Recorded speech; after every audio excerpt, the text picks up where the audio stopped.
In my own assessment, African women theologies emerged out of the need to create a forum in seeking to liberate African women from the oppressive structures in both the society and religious institutions, and especially the church. Now, commenting on this, Isabel Peely says, I quote, "The construction of womanhood by patriarchy is one of the central issues for feminist theologians globally, and particularly in Africa, because it has influenced the way women and the roles that women can play in African church and society are imaged. Patriarchy has defined women as inferior to men, thereby perpetuating the oppression of women by religion and culture." End of quote. Now, the conditions and status of African women have been something that men do not want to discuss. But as for women theologians, it is something that ought to be discussed as the urgency of the moment. Musimbi Kanyoro observes that the conditions of African women are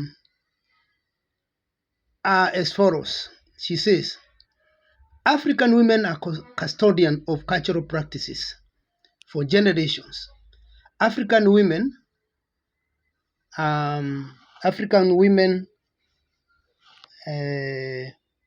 have guarded cultural prescriptions that are strictly governed by the fear of breaking taboos. Many aspects that diminish women continue to be practiced to various degrees, often making women objects of cultural preservation. Harmful traditional practices are passed on as cultural values and therefore are not to be discussed, challenged, or changed in the guise of culture. Harmful practices and traditions are perpetuated. Practices such as female genital mutilation, early betrothals and marriages, and stigmatization of single women and widows, polygamy, domestic violence hinder the liberation of women. End of quote.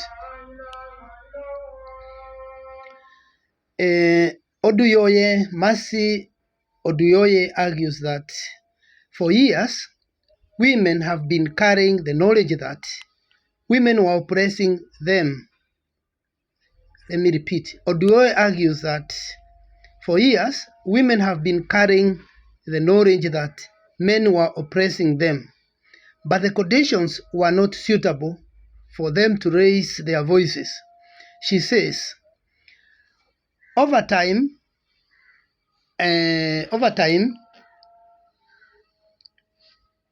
African men had to learn to know their oppressors, but had held their peace, because when your hand is in someone's mouth, you do not hit that person on the head. Yes, so that is what she cautions, that African women had to learn to know their oppressors, but had held their peace, because when your hand is in someone else's mouth, you do not hit that person on the head. Otherwise, you'll be injuring yourself. Now, let's consider some methodological concerns. What are their methodologies? How do they do their African women theologies? We have heard about their sources. We can look at their methods. Musimbi Kanyoro suggests that in order for African women's liberation theology to achieve its goal, cultural hermeneutics should be regarded as very important and first step towards that goal. This is because all questions regarding the welfare and status of women in Africa are explained within the framework of culture. And in her insightful work, a book she wrote entitled Introducing Feminist Cultural Hermeneutics and an African Perspective, published in 2002. She suggests how hermeneutics should be done. In summary, she suggests that the church should be open to change, and at the same time, it should maintain the tension that exists between gospel and culture. According to her, this tension will automatically invite dialogue between Christianity and African religious cultures. She says, Musimbi Kanyoro further says that cultural hermeneutics can also be used as a method of dialogue between Christianity and African religions. Now, when dealing with aspects of gospel and culture, she feels that 3 questions should be applied. First, how is difference a problem to gospel and culture? How is difference a problem to gospel and culture? Second, what option might we consider when dealing with differences? Third, how do we theologize once we recognize the difference? For Musimbi Kanyoro, difference is not a problem at all, but a reality that can be good and creative. She avers, I quote, what is required of cultural hermeneutics is to sift the good aspects of culture and religion and affirm them, knowing that there is room to reject what is bad. Now, to go on, Isabel Piri acknowledges that African women's theology sees the need to include the voices of women, both theologians and non-theologians, because it recognizes that most women in Africa are engaging in oral theologies. She says, I quote again, storytelling is one of the powerful methodologies that African women have revived. Musa Dube has developed a unique methodology of reading a biblical story in the context of globalization through storytelling technique. Through storytelling, African women are bringing to the attention of the world their spiritual, emotional, and physical suffering and the potential they have to transform their situation of oppression. It includes men in its vision and struggle for African liberation from all forms of oppression. End of quote. Storytelling, thus, is a methodology in doing African women's theology, is an essential approach for doing any reconstructive theology in the post-Cold War Africa, post-colonial Africa. Telling your story can reconstruct a society. Just telling your own story, it has power to the recipients. Even writing your own memo, it has power hidden. It can reconstruct spiritually, socially, economically. It can inspire a life of a person and reconstruct, particularly a youthful person.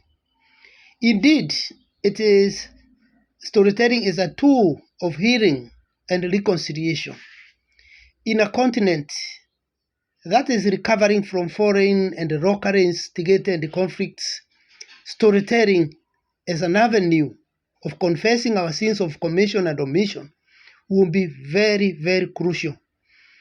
The post-war countries of Angola, Rwanda, Sierra Leone, and Mozambique are just but a few examples that can be cited to demonstrate the importance of storytelling in a continent that is in dire need of psychosocial reconstruction.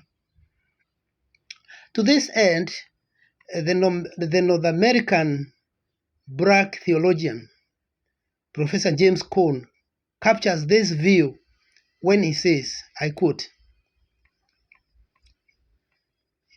every people have a story to tell, something to say to themselves, their children, and to the world about how they think and live as they determine their reason for being. When people can no longer listen to the other people's stories, they become encroached within their own social context. And then The next thing they feel, they must destroy other people's stories. End of quote from James Cone. Allow me now to talk about the HIV and AIDS concern. Of course, they are also concerned with other pandemics such as coronavirus disease 2019, that is COVID-19. But let me talk about their HIV concern, HIV and AIDS. Of great concern in African women's theologies is the HIV and AIDS crisis. They have gallantly pushed this agenda since 2002. And in view of this, Isabel Piri rightly develops the view that HIV and AIDS is an urgent issue for theology of mission in Africa.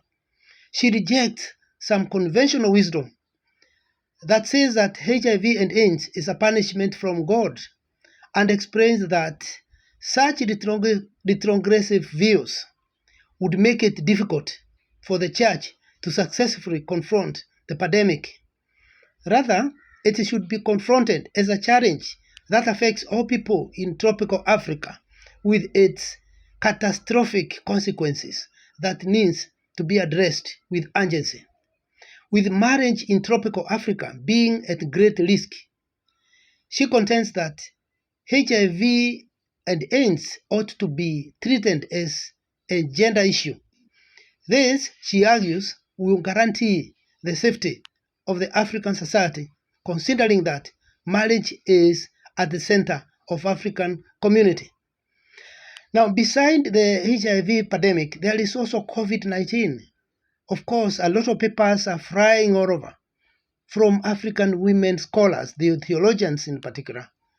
And they were also not comfortable when some prophets started saying it's a punishment for sinners. Those who are in Christ Jesus should not be worried, all will be fine. And also that kind of monkeyshines and shenanigans, they could not agree with them. So you can see their huge contribution. Now, let me now talk about the future of African women's theology. Let me talk about their future. With regard to the future of African women theologies, Musimbi Kanyoro optimistically predicts the transformation of the African society towards an inclusive society of men and women. So the idea of inclusivity, that is very clear in the theology of reconstruction, is still here in the theologies of women and other emerging theology, including triumphalist futurity theologies of Africa, theologies that are focusing on future and that have put much confidence that we shall overcome. And they are more, whether they are Pentecostals, they are from mainline, they are triumphalistic and futuristic in motive. They are focusing towards a better future. And of course, we may argue even these African women theology, reconstructive theologies, they are all futuristic and looking forward to a triumphant Africa, an Africa that will overcome her challenges. So the future of African women theologies, she says that it will require dialogue with the men, the male counterpart. So it's not an exclusive club for women. It's not an exclusive club for women alone. It is beyond women club. It is even for men to participate because they are feminist men. They support the agenda of women. They are men, but they realize how critical the agenda of women is to the general society. So that is their future, according to Musimbi Kanyoro. The future is where we reach out to men. They reach out to men. Consequently, Musimbi Kanyoro sees the way forward as something to do with dialoguing amongst women whose voices were previously unheard with their male counterparts. And she cites the case of the dialogue between Jesse Mugambi and Musa Dumbe as a case in point. In this unpublished paper of 2001, Musa Dube wrote a paper critiquing Jesse Mugambi's position on theology of reconstruction. And in this case, Jesse Mugambi is calling us to move from liberation to reconstruction. She wrote a paper, a post-colonial feminist response. In this, Dube critiqued Mugambi's theology of reconstruction as that which needed to address the superstructure of patriarchy, kinry. He said, Jesse Mugambi tells us something good, that we be reconstructive in the way we do things now. But my male counterpart, her male counterpart, Mugambi, had not looked at the rule of men as a very complicated matter that required more attention than she thought Mugambi had given. By 2008, that early, remember we are in 2023 now, African women theologians who are responsible for theological formation and religious training included Mercy Oduyoye herself, Dennis Ackerman, Isabel Piri, Elizabeth Amoa, Nyambura Njoroge, Musibi Kanyoro, Teresa Hinga, Musa Dube, among others, Christina Randman, among others. Some of these women have now gone for retirement in 2023, and others have come. And they would teach, and some are still teaching and working in the diaspora outside Africa. Yet this does not hinder them from influencing theological formation in Africa through their publications. Such include Nyambura Njoroge, who has now returned from the World Council of Churches based in Geneva, Switzerland.